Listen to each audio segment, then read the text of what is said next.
बिहार में जातीय जनगणना के आंकड़े साफ हो चुके हैं और इसी बीच उत्तर प्रदेश में निषाद पार्टी ने 3 दिवसीय शिक्षण प्रशिक्षण कार्यक्रम आरंभ किया है। उस कार्यक्रम स्थल पर मैं मौजूद हूँ जहाँ आप देख सकते हैं डॉक्टर संजय निषाद मौजूद हैं और उनके साथ में जो तमाम समर्थक हैं वो पूरे प्रदेश से आए हुए हैं।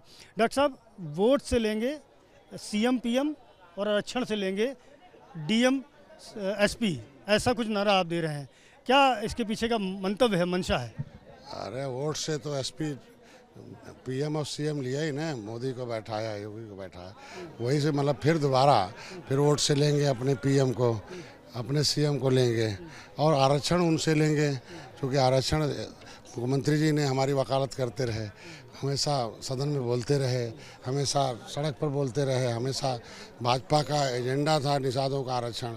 SC में पहले से हैं, इनको दिला जाए, सपा बसपा कांग्रेस बेईमान है, तो भाजपा हमारे आरक्षण के मुद्दे को हमेशा उठाती रही है। तो इनके कहने का मतलब हम फिर दोबारा 24 में अपने वोट से PM लेंगे मोदी को, फिर हमारा अगला चुनाव होगा CM लेंगे योगी को, लेकिन हम अपने इस वोट से जिनको बनाएंगे तो फिर जिस तरीके से अपर कास्ट जो है इकट्ठा सपा बसपा कांग्रेस को हराया और उनको एहसास कराया कि तुम हमारे साथ धोखे कर रहे हो, हमारे गरीबों की चिंता नहीं कर रहे हो, तो मोदी जी चिंता कर रहे हैं, मोदी की सरकार बनाई, आरक्षण मिल गया सवर्णों का।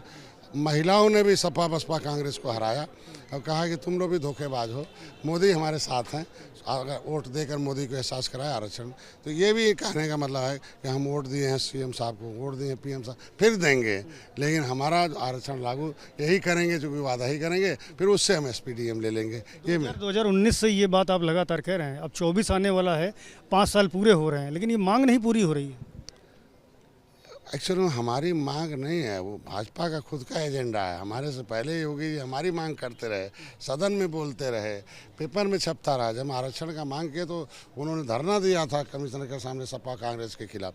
ये भाजपा की खुद की मांग है कि निषादों को आरक्षण मिलना चाहिए। हमारा एजेंडा है कि ये लागू हो जाना चाहिए और ये अब गाँव में जाएंगे और गाँव में बताएंगे कि सपा बसपा कांग्रेस ने हमें धोखा दिया है, उन्हें हम हराए हैं, मोदी को लाए हैं, अब मोदी से आरक्षण हमें चाहिए, मोदी सारे। अब भाजपा में रहने वाले खुद के सांसद, खुद के राज्यसभा, खुद के तमाम नेता हैं जो भाजपा से वाइस प्रेरणी की सुरक्षा ले रखे हैं, भाजपा से संरक्षण ले रखते हैं, वो खुद ही अब गांव में जा कह रहे हैं। नाम लीजिए ना, नाम लीजिए। वोट नहीं तो आरक्षण नहीं, वोट नहीं तो आरक्षण नहीं।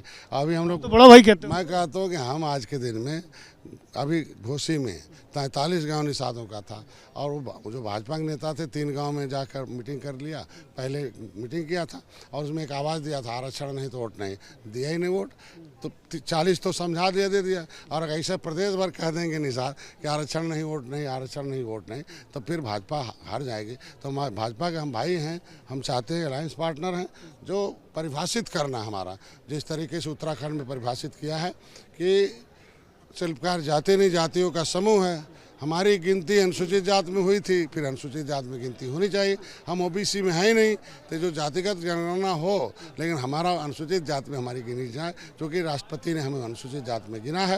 ये बेईमान लोग हमें पिछड़ी में गिनवाना चाहते हैं और यहाँ राज्यपाल ने भी हमें 31 दिसंबर 2016 को निकाल रखा है पिछड़ी से हमें, और वो कहा कि सूची नया बनाओ, तो पिछड़ी की नया सूची बने, हमको निकाल दिया जाए, हमारी गिनती अनुसूचित में हो और पिछड़े जो है पिछड़े में गिनती हो। बस ये सारी बातें तो तभी पूरी होंगी ना जब जातिगत जनगणना जिसकी मांग आप लोग कर रहे हैं वो होगी, लेकिन सरकार इनकार कर चुकी है इससे सदन में। हम कह रहे हैं कि जातिगत जनगणना संविधान के मुताबिक होनी चाहिए, संविधान में जो लिखा है उसके अनुसार, मझवार संविधान में है।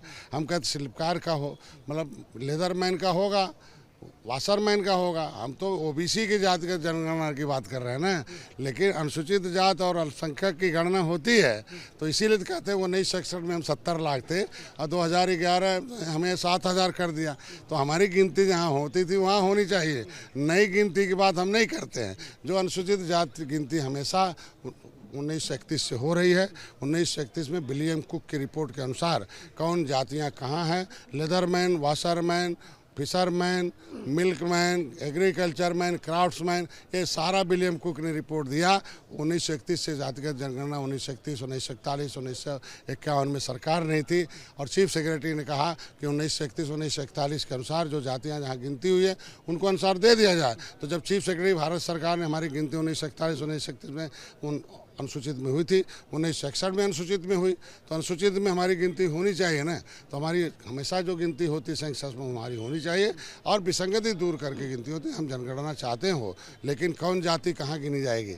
पिछड़े में गिनी जाएगी, अनुसूचित में गिनी जाएगी, लटकू राम में गिनी, 193 जातियाँ कहाँ गिनी जाएंगी क्रिमिनल कास्ट से प्रभावित? तो हम जनगणना के पक्ष में हैं, लेकिन विसंगति दूर होकर कि हम अनुसूचित में गिने जाए, पहले गिनती हुई थी, हमें पिछड़े में न गिना जाए। पिछड़ा में गिनना अन्याय है, ऐसा अन्याय नहीं होना चाहिए।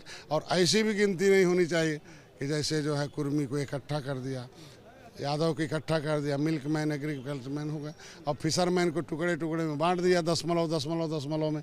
हमें बांटने वाला काम मत करना है, लोकतंत्र इकट्ठा करने की बात करता है। तो हम लेदरमैन की गिनती जिस तरीके से हो रही है उसे फिशरमैन की भी गिनती हो।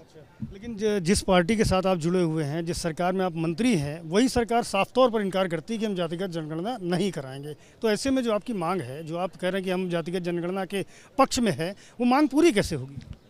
हमारी जाति गिन ली जाना, अनुसूचित जाति में गिनती होती रही। हम कहाँ खड़े हैं ये जाना ना, कौन कहाँ है। ये जो नेता जातिगत गणना की बात करते हैं वो हमें अनुसूचित से निकाल चुके हैं। तो जो आवाज़ उठा रहे हैं विपक्ष के लोग, ये बता दें, उस आवाज़ के साथ ये भी जोड़ लें कि 18% मछुआरे की गिनती अनुसूचित में हुई थी। हमने 31 दिसंबर 2016 को पिछड़े से निकाल रखा है। इनकी गिनती अनुसूचित में होनी चाहिए, पिछड़े में नहीं होनी चाहिए। ये विपक्ष जो आवाज़ उठा रहा है उसके साथ ये भी जोड़ ले। और नहीं तो निषाद है, जिस तरीके से हाथी साइकिल पंजा को हराया है महिलाओं ने, तब आरक्षण पाया। तो हमारे समाज के लोग भी हाथी साइकिल पंजा को हरा रहे हैं, आरजेडी आरएलडी को हरा रहे हैं। और तो तब मोदी को एहसास करा रहे हैं योगी को कि अगर इनका आरक्षण नहीं देंगे, हो सकता है कि हमारे खिलाफ भी जनता हो जाए, तो निश्चित रूप से देंगे। इस तरह आप मछुआ समाज की बात कर रहे हैं, उसी तरह ओम प्रकाश राजभर समाज की बात करते हैं। वो भी कहते हैं कि हमें SC ST का दर्जा दिया जाए। कई जगह पर ऐसा दर्जा दिया गया है। अपना दल के लोग अपनी बात कहते हैं। तो ये जो भी आप NDA के सहयोगी दल हैं, तो ये अलग अलग अपनी जातियों को लेकर के मांग कर रहे हैं। पूरी ओवरऑल अगर बात की जाए जातीय जनगणना की, तो उसको लेकर क्या सोच है? क्या आप लोग एकजुट होंगे इसको लेकर? कहते हैं अल्पसंख्यक की गिनती होती है, अनुसूचित की गिनती होती है, तो पिछड़ा का गिनती क्यों नहीं होनी चाहिए? होना चाहिए ना। लेकिन जो अनुसूचित वाला उसमें पिछड़ा में गिन के उसका हिस्सा खाओ, लेदरमैन खा ले, मिल्कमैन खा ले, ऐसी गिनती नहीं होनी चाहिए ना, टुकड़े टुकड़े में बांटा जाए। ये गिनती देख लो कैसे बिहार में गिनती हुई। मिल्कमैन का इकट्ठा गिन दिया, एग्रीकल्चर मैन को इकट्ठा कर दिया, और जो फिशरमैन को टुकड़े टुकड़े में बांट दिया। ये बेईमान वाला नहीं, संविधान वाली गिनती होनी चाहिए। और सेंसस मैनुअल 1961 संविधान कैसे इजाज़त देता है गिनती कराने का, वो संविधान वाला गिनती हो तो हम अनुसूचित में हो जाएंगे। ये बेईमान वाला गिनती हो रही, इसलिए हम पिछड़े में हैं। मैं चाहता हूँ संविधान वाली गिनती हो। बात करने के लिए डॉक्टर संजय निषाद हैं, जातीय जनगणना के पक्ष में तो हैं, लेकिन उनका कहना है कि जिस तरह की बिहार में जातीय जनगणना हुई है, जिस तरह की विसंगतियां वहां पर उत्पन्न हुई है, वो ना उत्पन्न हो, बल्कि संविधान के हिसाब से जातीय जनगणना की जाए। कैमरामैन फैसल के साथ संजय त्रिपाठी, ABP न्यूज़, लखनऊ।